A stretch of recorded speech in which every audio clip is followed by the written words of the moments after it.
The day time stood still.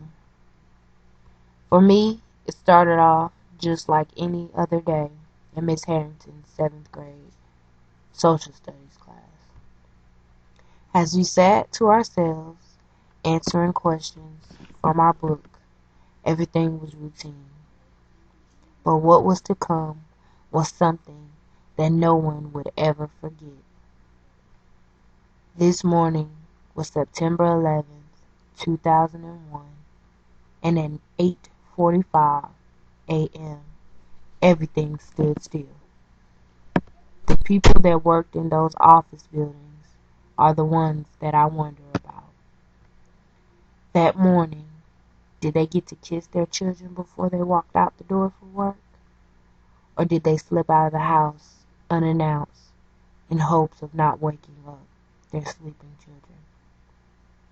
Did they tell their husbands or wives that they would see them later? Or was it the last, fast, simple lovers' argument they had before walking out of the door? All of these questions remain, because at 8:45 a.m., the course of over 3,000 lives changed forever as time stood still.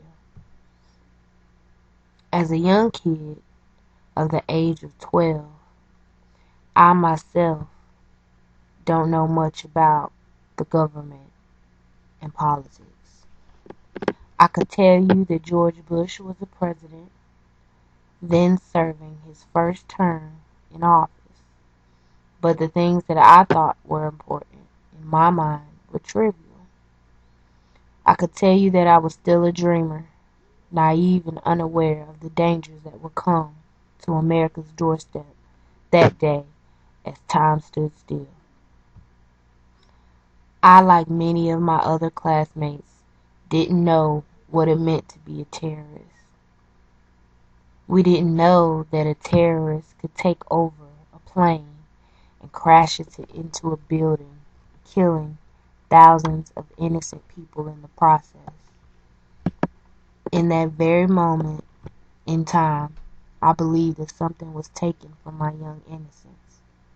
I knew that bad guys were real, and not just some fictional character in a storybook, but a human being with no remorse and nothing to lose. Now that I am older and 12 years have passed, I still look back on the day as if it were yesterday. I still think about the families, the husbands, wives, grandparents, and the children that were all affected that morning. I wonder about what they could have become, do, accomplish, had their lives not been cut down so short in that moment of time. And then I remember that that day was something that was so tragic, but also very significant in American history. Though they may not have known that morning that they would become a part of something so much bigger than them, I have comfort knowing that every day, or maybe every second, someone out here will be thinking about them, remembering them, honoring them, and cherishing their last moments.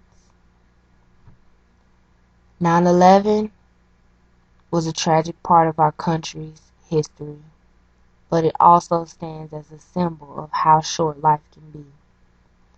Every second of every minute is precious and should be treated so, because life is fleeting.